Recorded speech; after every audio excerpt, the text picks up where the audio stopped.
There comes a moment when silence is no longer weakness, but survival. When walking away is not avoidance, but wisdom. The ancient thinkers warned us, not everyone who stands beside us deserves access to our mind, our time, or our soul. Some connections don't wound loudly, they corrode quietly. And if we are serious about self-mastery, there are moments when cutting all contact is not cruelty. It is discipline. What follows are 4 dark signs, not emotional reactions, not impulsive judgments, but sober, stoic observations, signals that a relationship is actively undermining your character, your peace, and your inner command. Sign 1. Your inner state deteriorates in their presence. There is a quiet warning that rarely arrives as a shout.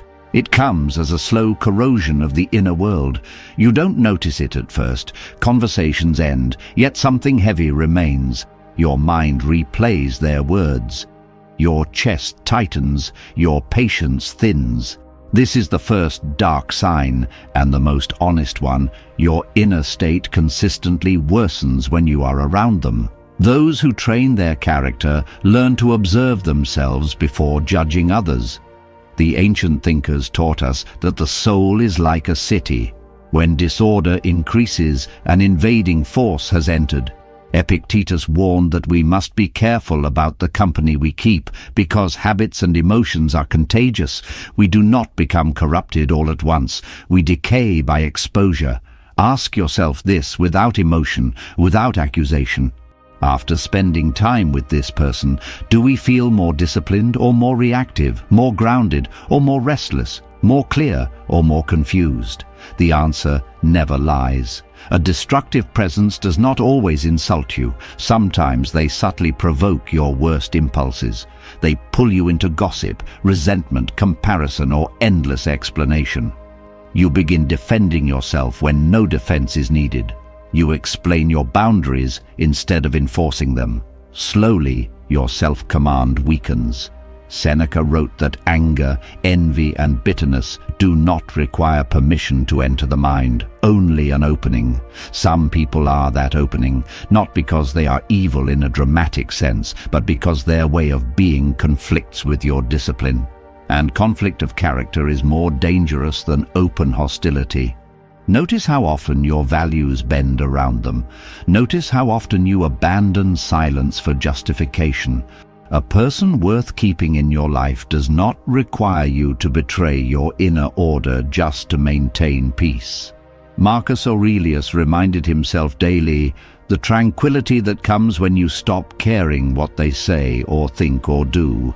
If someone repeatedly robs you of that tranquility, the cost is already too high. This sign is dark because it hides behind loyalty, history, and obligation. We tell ourselves they've always been there, or worse, I can handle it. But strength is not endurance of poison. Strength is discernment. We are not here to save everyone. We are here to protect what is highest within us. Stoic scholars like Pierre Hadot emphasized that philosophy was never abstract. It was a way of life, a daily practice of preserving the soul's integrity. Any relationship that consistently undermines that practice is misaligned with our path. Cutting contact is not revenge, it is not anger, it is not superiority, it is maintenance. When we step away from those who disturb our inner balance, something strange happens. Clarity returns, sleep improves, speech slows, the mind grows quieter. This is not coincidence. It is the nervous system recovering from constant, low-grade warfare. If someone repeatedly turns your inner world into a battlefield, the sign is clear, and the response is simple. Distance is not cruelty. Distance is discipline. Sign 2. They consistently disrespect your boundaries, then blame you for reacting. There is a particular kind of danger that does not come with raised voices or obvious betrayal. It comes dressed as familiarity, humor, honesty. This is the second dark sign. Someone repeatedly crosses your boundaries, then makes you feel unreasonable for noticing. A disciplined mind understands that boundaries are not walls built out of fear. They are lines drawn by self-respect. When those lines are ignored, something deeper than comfort is violated. The ancient Stoics were clear on this point. Epictetus taught that freedom begins the moment we decide what we will and will not allow to disturb our inner order. Anyone who repeatedly tests that decision is not harmless. Watch the pattern closely. You state a limit, calmly, without hostility. Maybe you ask for respect of your time, your privacy, your values. At first, they smile. Later, they forget. Then they push again. And when you finally react, they shift the focus away from their behavior and onto your response. You're too sensitive. You've changed. You're overthinking. This is not misunderstanding. It is erosion. Marcus Aurelius warned against people who manipulate emotions instead of addressing actions. He reminded himself that character is revealed not in comfort, but in how someone responds when corrected. A person who respects you adjusts their behavior. A person who uses you adjusts their narrative. Over time, this dynamic does something dangerous. It teaches you to doubt your own judgment. You begin questioning instincts that once protected you. You soften boundaries to avoid conflict. You tolerate disrespect to preserve connection. This is how self-betrayal begins, not loudly, but politely. Seneca wrote that no loss is greater than losing yourself to preserve peace with others. When we allow our limits to be treated as negotiable, we slowly teach people that access to us comes without responsibility. And once responsibility disappears, exploitation follows naturally. True strength is quiet. It does not argue endlessly. It does not explain itself into exhaustion. It observes patterns and acts accordingly. Stoic scholars have long emphasized that wisdom is pattern recognition over time, not emotional reaction in the moment. Ask yourself this honestly: do we feel calmer after asserting boundaries with this person, or more drained? Do they respect the limit, or do they test it again later in a different form? Respect is consistent. Manipulation is creative. This sign matters because boundaries protect our ability to practice self-command. Without them, we live in a state of constant defense, always bracing for the next intrusion. That is not resilience. That is survival mode. Cutting contact in such cases is not impulsive, it is corrective. It restores balance. It sends a message not to them, but to yourself. My peace is not negotiable. We are not meant to wrestle endlessly with those who benefit from our exhaustion. As the Stoics understood, energy is finite, attention is sacred. And anyone who repeatedly disrespects both is asking for distance, whether they admit it or not. Walking away is not weakness, it is the final boundary. Sign 3, they subtly undermine your self-respect while pretending to support you. There is a darker form of harm that rarely looks like hostility. It often wears the mask of concern.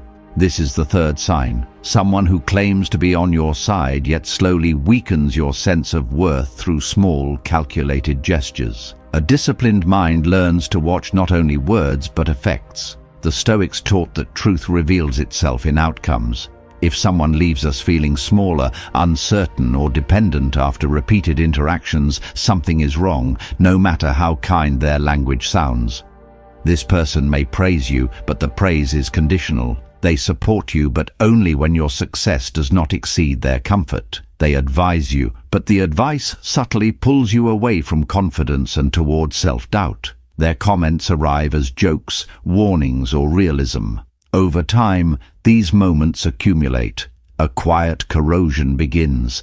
Epictetus warned that we must guard our ruling faculty, the inner citadel where judgment is formed.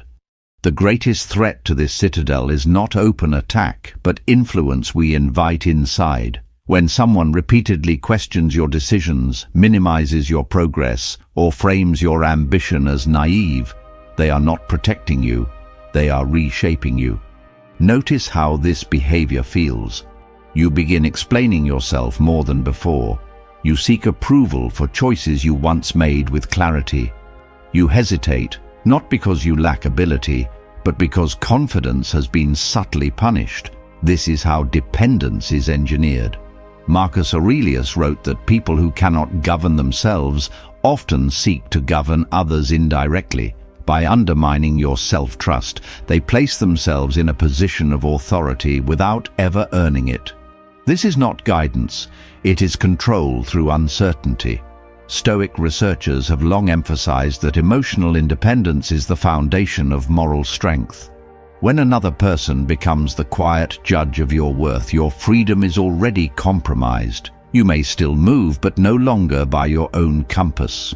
The danger here is subtle because the harm is invisible at first. There is no single moment of betrayal to point to. Instead, there is a pattern. After time with them, you feel heavier, less certain, less yourself. The Stoics would tell us to trust that signal. Our emotions, when observed calmly, are data, not enemies. Seneca warned that bad company does not always shout. Sometimes it whispers until our own inner voice becomes faint. A relationship that requires you to shrink, soften, or second-guess your core values is not companionship. It is quiet sabotage. Cutting contact in this case is an act of restoration. It allows the mind to return to its natural posture, upright, self-directed, and whole. Distance removes the static, clarity returns, and with clarity comes strength. We must remember this. Support strengthens. Respect steadies. Anything that repeatedly erodes self-respect, no matter how gently, is not meant to stay close. Walking away does not mean we hate them. It means we choose not to abandon ourselves. Sign 4. They bring chaos into your life without taking responsibility. The fourth sign that you need to cut all contact with someone is their persistent ability to inject chaos into your life while remaining immune to accountability.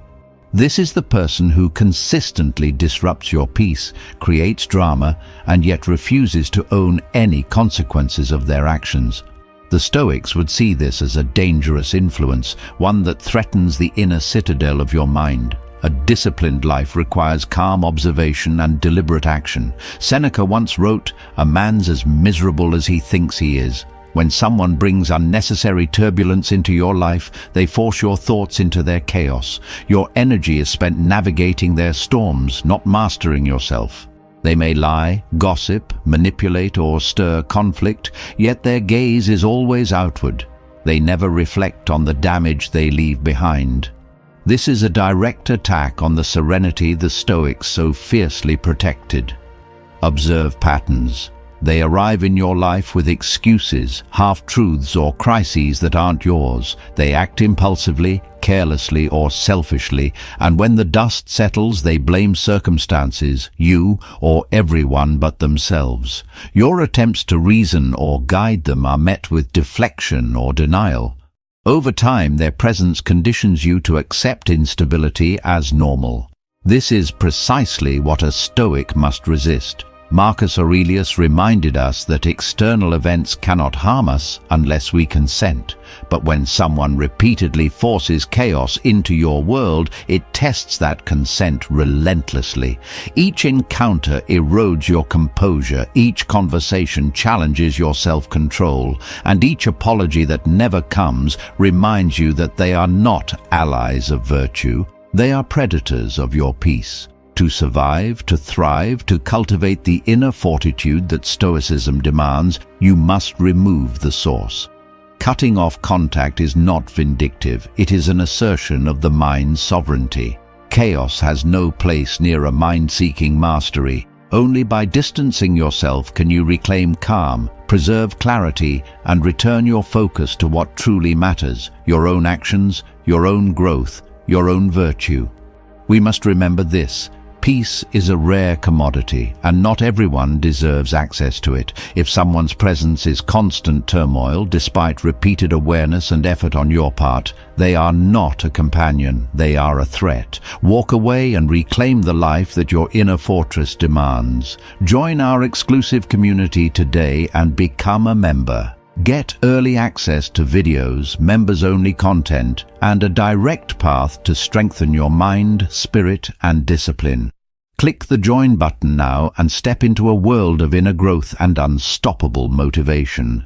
Thank you for watching. If this video resonated with you, make sure to hit that like button, subscribe, and turn on notifications so you never miss a chance to grow stronger, wiser, and more in control of your life.